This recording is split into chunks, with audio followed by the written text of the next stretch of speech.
Hello, hello, ladies and gentlemen. This is your girl Mitzi, and this is Mitzi. Let's think about it. Today, we are thinking about dragons. Yes, ladies and gentlemen, that is the topic of our focus today. And luckily, I have Chris, a returning guest, because I enjoyed our conversation last time talking about laughing at the world. That he brought up the topic of dragons. So let's dive in deeper with him and let's pick his mind, right? So thank you so much, Chris, for coming on my show, sharing your time and your perspective with me. Let's just dive right in. When you think of dragons, what does that make you think about? Well, dragons, in me, now I love, I'm all about dragons, but with me, I had to write a book a while back. And so I had to do a little research. And I have hypothesis that, well, let me put it this way. Learned people have laughed at me.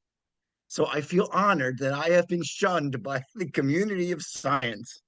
Mm. So I have a theory, a hypothesis. It can't be a theory. I've been yelled at about using words.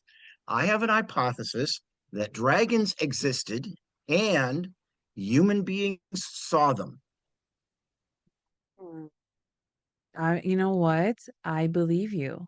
You know what I mean? Yep. I believe you because I've actually spoken with another individual who did his research on unicorns, and he was able to determine that unicorns were real and dragons were real. And that's the reason why people are just, they can't comprehend them to the extent of how people portray them, but they were real in its own essence. And they weren't exactly like how we see them or how they're portrayed No, now in our not media, not at all. correct? And agreed, totally, not at all.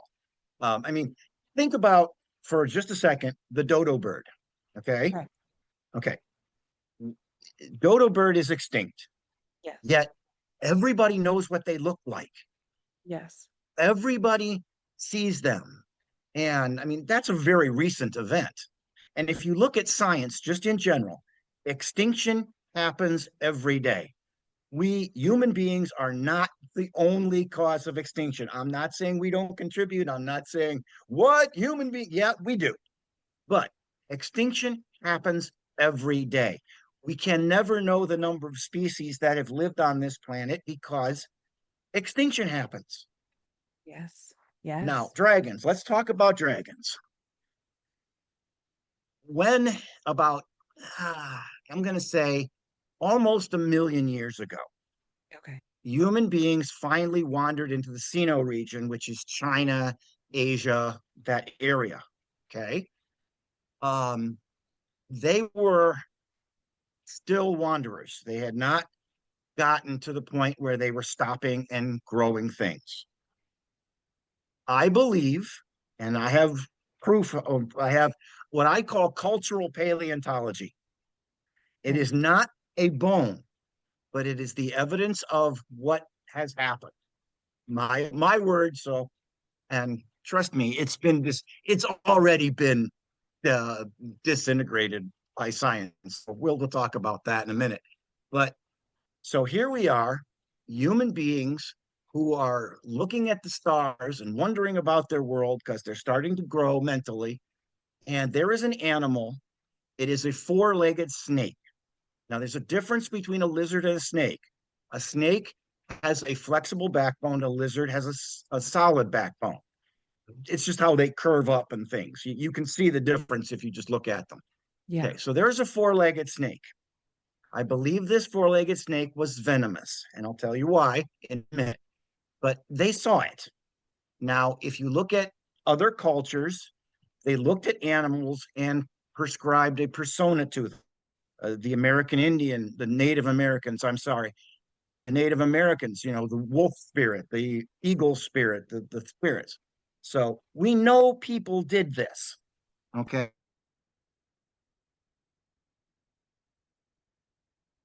Went extinct because, again, extinction happens all the time.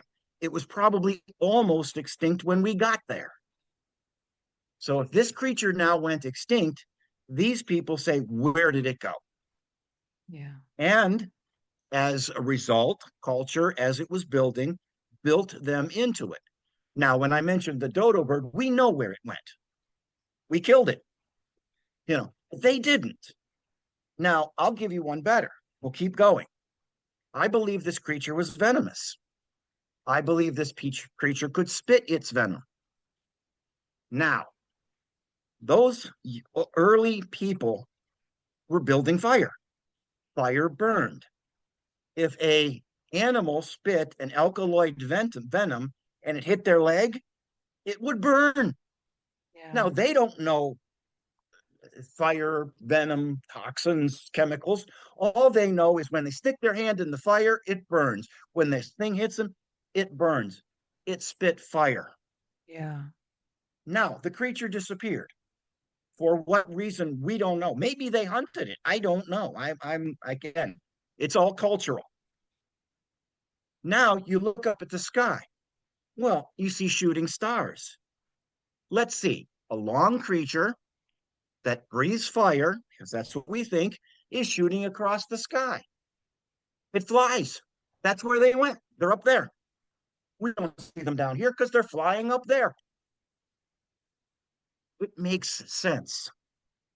I like the way that you explained it because in my mind, I think that they were real, that they were among us, and your Mhm. theory of them living in the sky makes sense as well because there's actually been video like in this day and age where people have post like looked up into the sky and they seen it behind the clouds. Like you could tell Yeah, the difference between clouds and an actual figure, you know what I mean?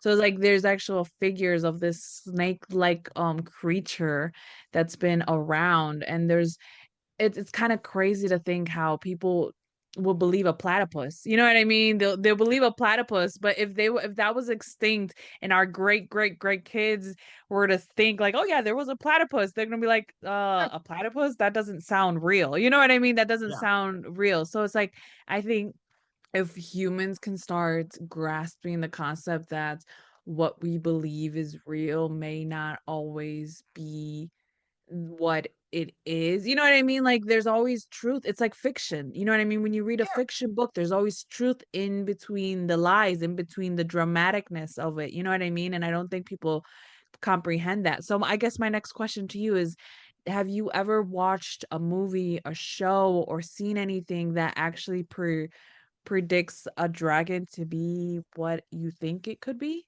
No, no. Everything I have, I would love to say I have. Um, when I started originally, and this is at the very beginning, this is years ago, I was going to write what I thought was going to be an anthology, a fiction story about the dragon. Well, when you look at it, we have built the dragon, human beings have built the dragon into so many thousands of different things. It's Yeah. got wings, it's got four legs, it has Scales. religious connotations. Yeah. Um, it's just it, but it was there. And I can even trace, you know, but the thing is you have to go back to China. You have to go to the Chinese dragon because it didn't have wings. It was a snake-like character that had four legs. It may have had a frill, it may not have had a frill. I don't know. I believe it spit poison. I this because they always represent them breathing fire. But we're talking close to 1 million years ago. What if the elephant went extinct right now? I Yeah. don't want it to, but what if? Okay. 1 million years from now, people will be describing an animal that was large and had big flappy ears and a long nose.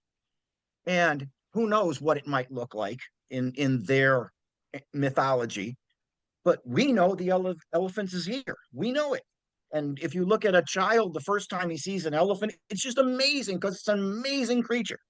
Yeah. But 1 million years from now, it's going to be a tall tale, as the dragon is. Yeah, I mean, they say exactly. dragons can talk and they impart wisdom and they fly and they have huge wings. In fact, a little more history, if for a moment, if you will.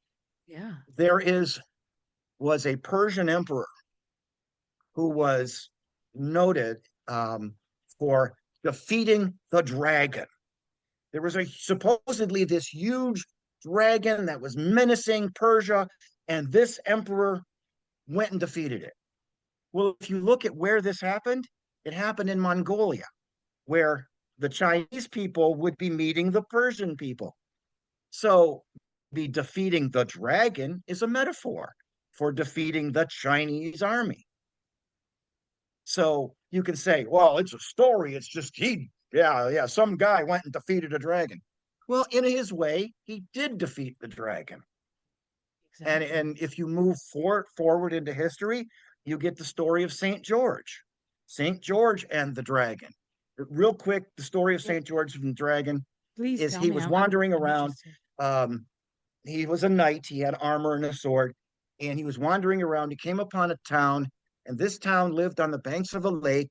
And in this lake was the dragon. And once a year, they sacrificed a young girl to the dragon.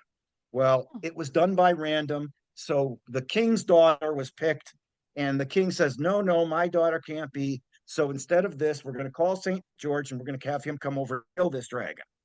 Now, that's where mythology takes over, and you look at it like, well, St. George tried once, and then he says, oh no, and he went and he prayed and he melted his armor down and created a undefeatable sword, and he went and killed the dragon. Okay. The second part, not so much. But if you look at the first part, they lived on the banks of a river. It was a crocodile, you know? So you can say it was a dragon, but was it the original dragon? No.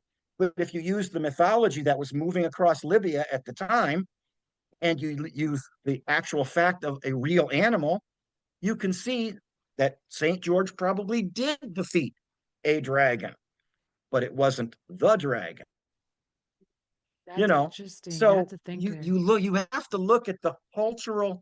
If you look at the fact Yeah. of people, but you don't look at them as physical, you look at them as cultural, as mental. Dragons do exist, and they make sense as they move across into Europe. Yeah.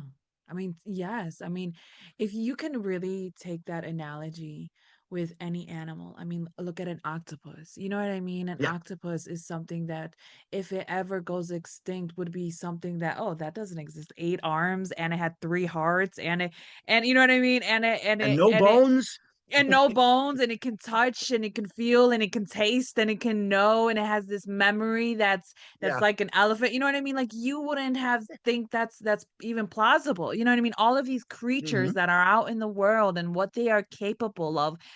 I feel like human beings, we are so limited. We feel so limited in our capabilities that to imagine something else in this Don't say world. human beings. Don't say human beings, because I'm going to dispute that. Human beings do see all of this, but we fill our head with it's got to be proven, it's got to be a fact, it's got to be this. Correct. Yeah, Um, exactly. That's where I was so going. you know, the first time I said elephants, but you said platypus. When I was a kid, they told me about the duck-billed platypus. I did not believe it. I didn't. And again, talking, I'm 5 years old, okay? Yeah. I'm not saying now, but they told me about the platypus. Somebody in an encyclopedia, I did, I looked it up, and there was a drawing of one, not a picture, but a drawing. You remember what an encyclopedia is? Yes, I do Yeah, remember but going anyway, through those. there was a drawing of and I'm sitting there going, yeah, right. Okay. Well, as I grew and learned, it's like, yeah, it exists. It lays eggs, it gives milk to its young. And it's like, okay, now science,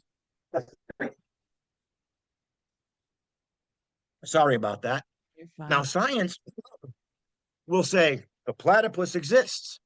It's an echinoderm, and its eggs are not real eggs. They're more hard cells with embryos, and they're leather like. And well, it does produce milk, so it's a blah, blah, blah, blah, blah, blah. Science took that animal and tore it apart. But imagine what that 5-year-old kid, which of course is the mentality of primitive man, Mhm. would think of seeing a platypus. He sees deer running across. He sees maybe it happens to be, it happens to be Australian. So you say he sees kangaroos. He understands that's a kangaroo. That's a deer. That's a wolf. That's a crocodile. And then he sees this thing. what's he going to think? Yeah. Yes, it exists. Yes, I saw it. And then he's going to go back to his friend and say, I saw a, a cat-like thing, except it had webbed feet and it had a big buck bill. And his friend is going to look at him and say, no. Yeah. Primitive man would say, oh, we must revere this, we must understand it. Science will look at it and say, it doesn't exist until you prove it to me. Catch one Exactly. and prove it. Yeah, exactly. It's like the movie Up, where the scientist was considered banned because he proved that there was a certain bird, but because Yeah, other scientists were like, "No, bring me this bird. I need to see him alive." And then yeah. it's like that's unrealistic. You know what I mean? Like Mm-hmm. we the problem with science is that they need that visual touch and that actual interaction for it to be plausible in their mind, but it's like you can't always have that because if it's extinct and no It's longer extinct. among us, then what are you Mm-hmm. going to do? Then they're like, okay, well, bring me the bones. And then if we bring you the bones, if we happen to find bones, you're going to be like, oh, well, Well, that's you'll a never different find bones. animal. The thing is, snakes are notoriously fragile, and I'm assuming dragons being the same way. Yeah. They're notoriously fragile. So there were very, very, very few snake fossils. There Mm, was probably billions of snakes, but only very few fossils. And number two, if you add the fact that China in general, and this is, I don't want to get political, but in general has been not open. yeah. Culturally, they have not been open for thousands of years. So we're not talking, and I'm talking culture, but it's like maybe I'm not saying they're hiding it, but I don't think that they've proven it one way or the other because I don't think they're looking. Yeah. I mean, technically, if I was a country and I knew of a species that had such this magnificence and this power or this aura or this, you know what I mean, what Yeah. how they portray them to be, I would want to kind of keep it to myself. You know what I mean? I wouldn't want the rest of the world to taint it and to destroy it or to manipulate it or to extinct it. You know what I mean? But if it's already Not even extinct, not even that is it's such a cultural icon yeah. to find it, to give it to science, even if you say, here, I have the fossil of it. I'm going to give it to science. Well, why? Because science is going to turn it into a thing, a fact of this. I mean, Mm, but yet, and I'm not saying they would hide it or wouldn't. That's my point. But there's a cultural, not scientific, cultural reason not to. mm, And that's just the origins of it. I mean, the mythology of it goes totally crazy as well. yeah. When I mean, when when when Saint George defeated the dragon, I know I'm jumping around and I okay, apologize, you're but fine. when Saint George defeated the dragon, all of a sudden the dragon was portrayed as Satan. Okay, Mm. Satan was a dragon. Okay, great. Now we've got, and of course, it had wings and it had long tails, and it's Satan because it's Satan. So automatically, any picture of Satan was dragon like. Yeah. But then we go one step further and we get into the Middle Ages, deeper into the Middle Ages, and all of a sudden, the dragon isn't Satan anymore. It's a symbol of power. We put the dragon on our shield because we are dragons. Of course, it looks nothing like the Chinese dragon because it isn't. But of course, there are two dragons. There's the European dragon and then the Chinese dragon. Yeah. And now Yeah. all of a sudden, historically, we've got a creature that went from cultural icon of peace. If you study Chinese, it's an icon of peace and Yeah. tranquility, to a enemy, to Satan himself, Yeah. to the theory of power. Yeah. So it went, you know, It just all because depends on dragons the person. in Chinese mythology, dragons are tranquil. I've heard about that and how in the Asian culture it's like yin and yang, very peace, very calm. You know what I mean? It bestows this virtue, this wisdom, you know what I mean, and things like that. So to hear your analogy between the two, of the Europeans' outlook. I mean, it makes sense because they were so about Christianity and Catholic and just trying to do the movement of God and just have everybody under the God wisdom and everything like that. So it's like Right. it's interesting to think, like to imagine when they went and they kind of colonized in South America and they went into the jungle and they found like an anaconda. I mean, did they imagine that to be like, oh my goodness, is this something like that? You know what I mean? Because anacondas are so Hmm. huge and humongous. And if you were to just tell somebody that a snake can be this size, this enormousness, you would be like, that's not real. But it's real. Hmm. It's a real thing. So it's like it's amazing to know that unless your mind can comprehend the possibilities of the what ifs, you know what I Hmm. mean, then you will never be able to grasp the possibilities of what actually could have been walked on this earth among us, Right. or a time before us. You know what I mean? What happened if the dragons were part of the dinosaur era? I mean, we don't know. I mean, Well, like we much don't know later any of actually, that. but yeah, yeah. Oh, Actually, there is a fossil. It's in Germany right now, and it was taken in Brazil. So I'm not going to say it is the dragon because it was taken out of Brazil, but it is a long, about 10 feet long, four-legged snake. Now there is no bones that say if it had a frill or a overlarge head or anything, because the skull is a fairly reasonable skull for that. And I have read a couple articles about it, and they have already said, okay, this is how it would have hunted. This is how it would have done anything. And basically, it said it would use its rear legs for stability when it reared up, like you see a cobra rearing up. It would yeah. use his rear legs for stability, and it would use his front legs to hold and shove prey down its throat as snakes eat their prey whole. Yeah. So they're sitting there and saying, okay, this creature existed. We can analyze that. We know this creature, but it can't be a dragon. It's a four-legged snake. Then what was a dragon?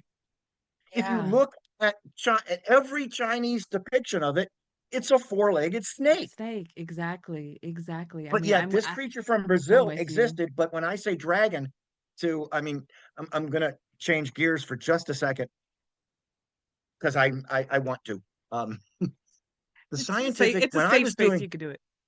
okay, when I was doing my research on this, okay, I was sitting there saying, I have this theory. I wonder if it's plausible. Yeah. So I went to a, uh, University of Chicago, I think it was. Yeah, University of Chicago, and I tried to get into their paleontology department at the Field Museum, and they basically said it didn't have the time for me. Then I sent another email, and I said, "Excuse me, I know you didn't have time for this, but I really have this theory," and I immediately got it shoved down my throat in another email. It's not a theory. It can't be a theory until we actually have the bones. If they had bones, I can have a theory about a dragon. But it's a hypothesis because I'm talking about a cultural thing that might have happened. Da, da, da, da. I says, okay, but you didn't answer my question. Yeah. So I went to the University of Southern California, and I went there, and I basically said all of my theory without saying the word dragon. And the guy said, the letter I got back was very, very nice. The guy says, I don't understand where you're going with all of this. Because I was asking about extinction and would we find the things and why snakes and da da da da. And he said, where are you going with all of this? And I says, well, I have this hypothesis about dragons. Okay. He sent me back a 3 videos on how dragons were probably whale bones that they picked up off the thing, and dragons are simply a cultural manifestation, and they were looking for a way to, the emperors of China were looking for ways to cow the serfs and all of that stuff. And I'm sitting there going, like, you again, you did not answer my question. Is it plausible? And I'm sitting there going, whale bones. I'm not talking about large creatures. I'm talking about a creature that might have been 10 feet long, a long snake, big snake, okay? Might have been smaller than that. I mean, Yeah. cobras only run 6, 7 feet, and they're highly venomous. You know, so I'm not talking about oh, I found a bone and I'm thinking it's a dragon. Well, I believe that when the Europeans started digging up iguanodon bones, which was one of the first that was discovered, yes, they probably said, "Huh, we have this dragon lore. This must be a dragon." Oh, it isn't. It's an iguanodon. Okay, fine. Science took over. But that's not what I'm talking about. That's not what I'm saying. Yeah. In fact, I went to the Cleveland Museum of Natural History, and I went to their library to just do research. And frankly, the librarian was like more like open-minded, like yourself, where she said, "Huh, that's an interesting thing. We can do research on that." Yeah. But yet, you hit the librarian or the speakers or the volunteers or the docents or anything, they're great. If you go to the doctors, the paleontologists, they shut you right down Yeah, and that because sucks. of the word dragon. Exactly. And I don't think that's fair because No. that's the mind, that's the beauty of the mind. It allows us to be curious. And that's where Mm-hmm. science is supposed to help with our curiosity. It's supposed to allow us this avenue to dive in deeper into a specific niche and to find out the truth over the lie. But the fact that they're not even allowing you to do that, they're just like shutting you down, No. shutting you down, shutting. It's like you're trying to say that the marshmallow man is real. Like the marshmallow man and dragons are two different things. You know what I'm Yeah. saying? So it's just like Yeah. they are putting it into complete fantasy and not even Mm-hmm. reality. But then I don't know. That's I think that's ridiculous. And I think in the science community they need to have more of an open mind and they need to Mm-hmm. allow more possibilities because if uh, I mean, we're proving science wrong all the time. Why Well, can't yeah. you allow, Yesterday's why can't science they is allow correct. that? Yeah. Yeah. The thing is everything must be a fact. I'll give you a fact. Here's a fact. If you see a flying fish, and these do exist, they're a fish about yay long, about With 18 inches. little, I can't yeah. I can't give it to them on the camera. It's a fish about 18 inches, but it has a huge pectoral fins that will allow it to get out of the water. But it doesn't really get far out of the Yeah. water. It only gets like a few inches out of the water to escape its predators. But when it's doing this, it leaves a serpentine um, mark in the water.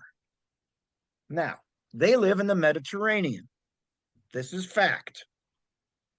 They've been around for a long time. More fact. Ancient Egyptians, their hieroglyphic of a dragon has no legs. It's basically, it looks like, if you look for the hieroglyphic, it looks like a C with the head.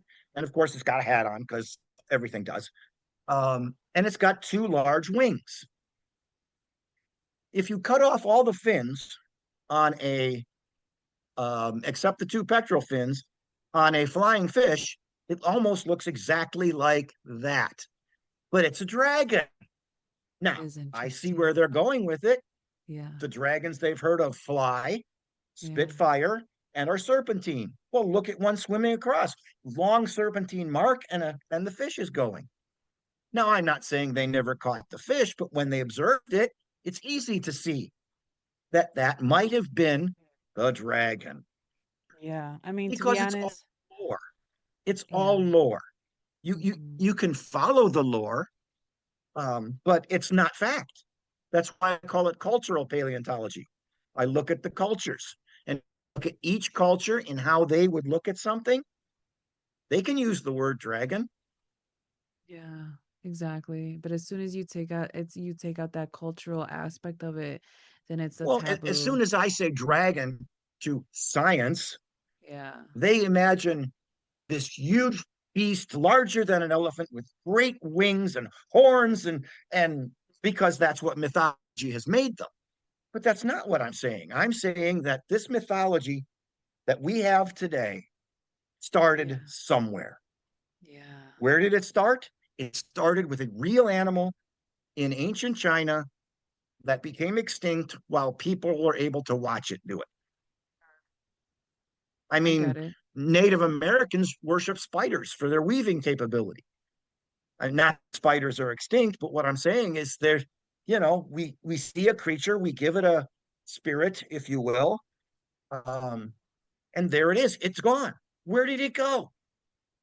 They don't understand extinction. They understand where did it go. Well, look up in the sky. There's fire across the sky. Those things are long and breathe fire. Ta-da! There they are. Yeah, You know, exactly. We it make makes sense sense of to things. them.